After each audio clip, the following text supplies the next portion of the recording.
Hey, Phil from Got Memories here. Mini DV camcorder tapes. I am on a marathon today of problems with this format. It's very typical. It's all it's all deteriorating. Not only the tapes, the players, the heads, the components. I have a tape right here. It's part of a 46 tape job, and show you how I do all this stuff and how this has to be done. If you are transferring mini DV, whether you're doing it yourself, whether you're shopping around for a company to do this, this is all essential.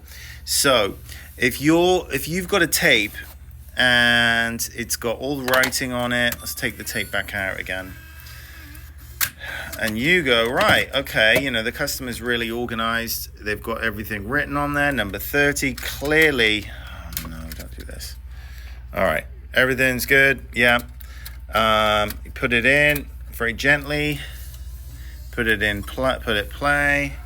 You get on there, and then if there's footage on there, that counter's going to be running like kind of this here at the top. Okay, but you're like, wait a minute. There's no footage. Like fast forward. There's nothing. It's just blue screen. You're like, oh my God, is the tape erased?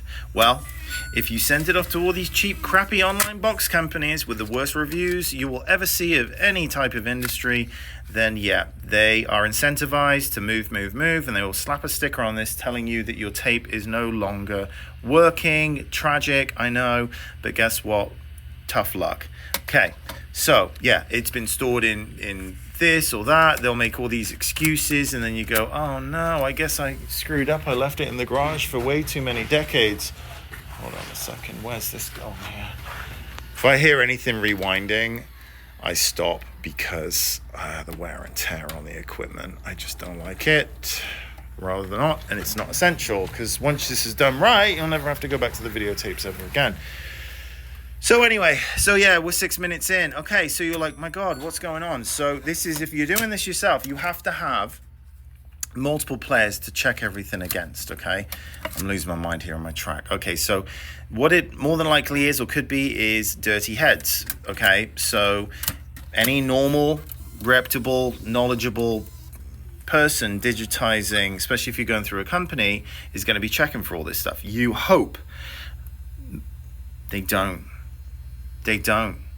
So I'm going to clean the head. This is just a very surface clean. If it needs deeper, then I'm going to take it all to pieces. But I have a lot of equipment here, so I will check it against on other equipment. But yeah, telltale sign is if it's got stuff written all over it. Even if it doesn't have stuff written on it, you're checking it. You have to check it on other equipment.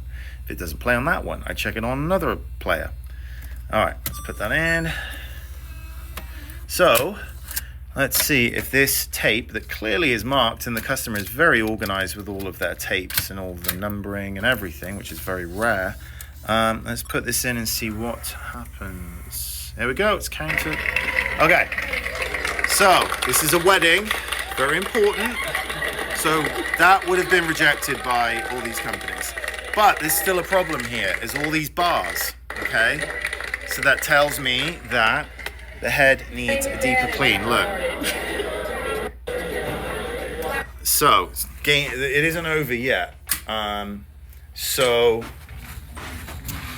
that head cleaner has come to the end. So I'm gonna grab another one. Let's have a look. It's my head cleaner thing. Oh my God! Come on.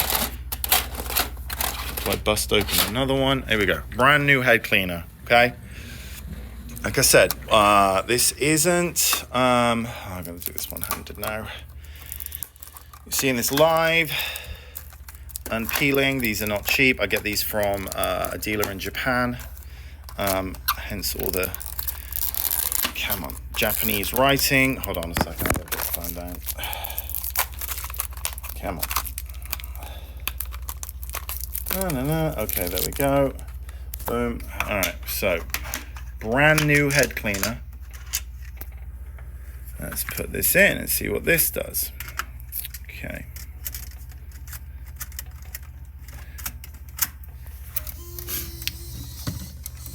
Play it for about 10 seconds. Sometimes you've got to put it in multiple times as well.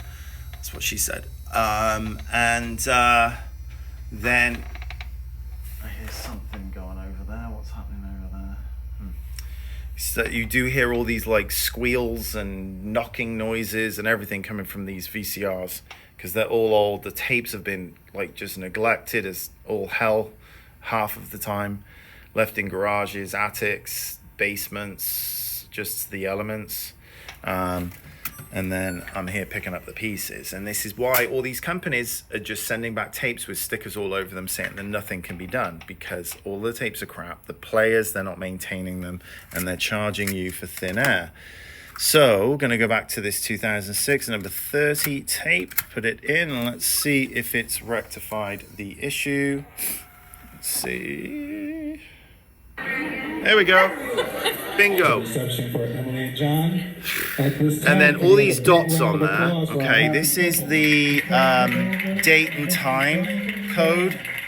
So I keep that on. I mean, this is someone's wedding, for crying out loud, and a very expensive wedding it looks like at that. So I've taken all the dots off the screen there. That's the time code readings. I keep that on because, you know, people don't have stuff labeled half the time, and then it gives you an indicator. Nobody does that. So if I do not see where the time code is on there, I'm taking that off so you don't have these annoying little dots on the screen ruining the picture. But that is a prime example of why you have to go through a reputable company with really high reviews and charge. If they're not charging a lot of money, that's a red flag. I know it might sound like a ploy and BS, but I'm very reasonable. I'm anywhere from 30 to 50 a tape, depending on the format, depending on where they've been stored. If people have left them in humid garages and everything, I can tell, dirty. They're gonna crumb up all of my equipment. It's gonna take multiple times to get clear picture and audio off of them. If they are covered in mold, like this, I mean, that's, you know, prices start at, you know, $150 on up and up and up and up, because I got to take that off, I got to clean it, it snaps, and then it snaps again, and then and I don't like doing it. Like any of you out there, if you're getting paid not a lot of money for doing something you hate doing, then forget it. But if you're getting paid a lot of money for something you hate doing, you're like, okay. You know, we've all got our price, but I'm just overwhelmed with all this stuff, and I have a very nice life, and I don't really, I'm, you know, half European, half American, so I'm like, yay, go, reach to the stars, but the English side of me is like, nah, I'd rather go have a pint with the mates down the pub, and I want to go on holiday, so I would rather be in Tahiti than here.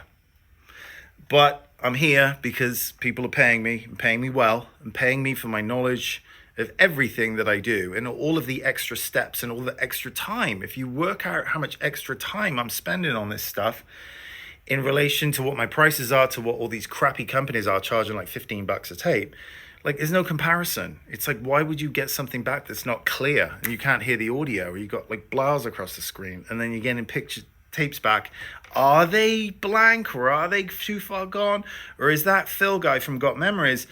I remember him saying something, and to check reviews and do all this due diligence before you send off your home movies, but I just disregarded all of that. And now all of my tapes have come back with stickers, and I've been charged $600 for this. So yeah, buyer beware out there. There's no excuse for you sending your only copy of precious home movies off to a company, because in your fingertips there is a thing called Google. You can look at reviews. Yelp, I don't like Yelp, but yeah, YouTube. If there's a YouTube video showing you this stuff with a passionate, caring owner that really takes pride in what they do, you hand them your precious stuff. You're not gonna have to remortgage your house. It's an expense. My average order is about $1,000, but if you figure out you got a shit ton of stuff and you've had a lot of good times in your, just the wedding video alone, some wedding videos I get in and I'm like, dude, you paid $3,000 for this, like to shoot this, to edit this, and I'm charging you, you know, $35 to digitize it, and they're like, oh yeah, yeah, it makes no sense. Your vacation to Australia in 2003, you spent $13,000 taking the family down there. That's probably on the low end. And then $35 to digitize the tape of the vacation. Like, let's put it in perspective.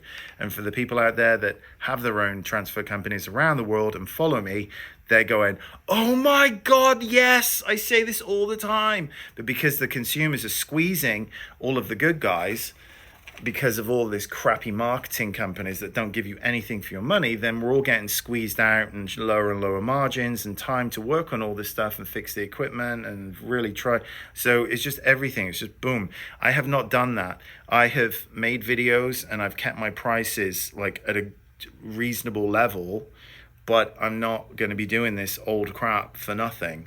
I refuse to. I would rather be on the beach somewhere. So anyway, for you guys out there that are doing really good work, you keep your prices high and get paid for your knowledge and your time, and don't fall trap to all these people that are not checking reviews and they're squeezing you out because of all this false economic crap that's been marketed on Facebook and Instagram by all these corporate behemoths that have hundreds of employees that are hiring and firing and paying $12 an hour or less or a little bit more, who knows, and just they're not treating their staff right, so their staff don't treat the customers' stuff right. They're like, well, if they don't care, I don't care, get this stuff, it's just a paycheck at the end of the day. Whereas good people doing this realize this is people's lives. This is, the birth of their children, their weddings, loved ones that aren't with us anymore, all that kind of really precious stuff. And you've got to find a company that's going to care. So anyway, like, subscribe, all that stuff. And if you want to get a quote, gotmemories.com. I do have minimum charges. I do charge a fair rate for, oh, balls. Did you just see that? Flipping hell. Software just crashed, and that was a 2.5 hour tape. It's very rare that Elgato crashes. Very, very, very rare. Look. See, this is what I deal with. Okay, ignore, but I will restart this computer, my life. Oh my God. Yeah, of course it was like the one that went over 2 hours.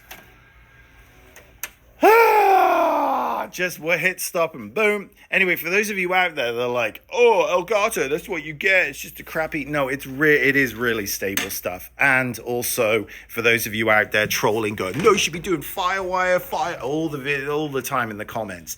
These people that sat in their chair at home with like 20 of their own tapes, thinking they're experts at the video transfer industry and economics and workflow and all that kind of stuff.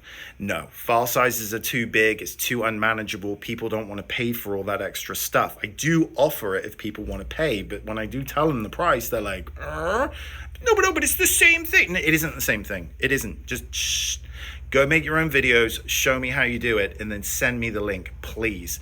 And then I will repost your video of you being amazing at what you do and correcting me. I will take it. But I've done it. Even my own home movies, I didn't do it. I'm like, I can't be. It's just too big. Who cares? Just put it up on YouTube. It's stored as unlisted so I can access it and share it with, my mum and everything. But yeah, so anyway, trolls, don't bother. I just block, no. I'm here to raise the bar on this industry and create consumer awareness. And also, there are people out there doing great work, and I'm just giving them kudos. Anyway, all the best to you guys. Cheers.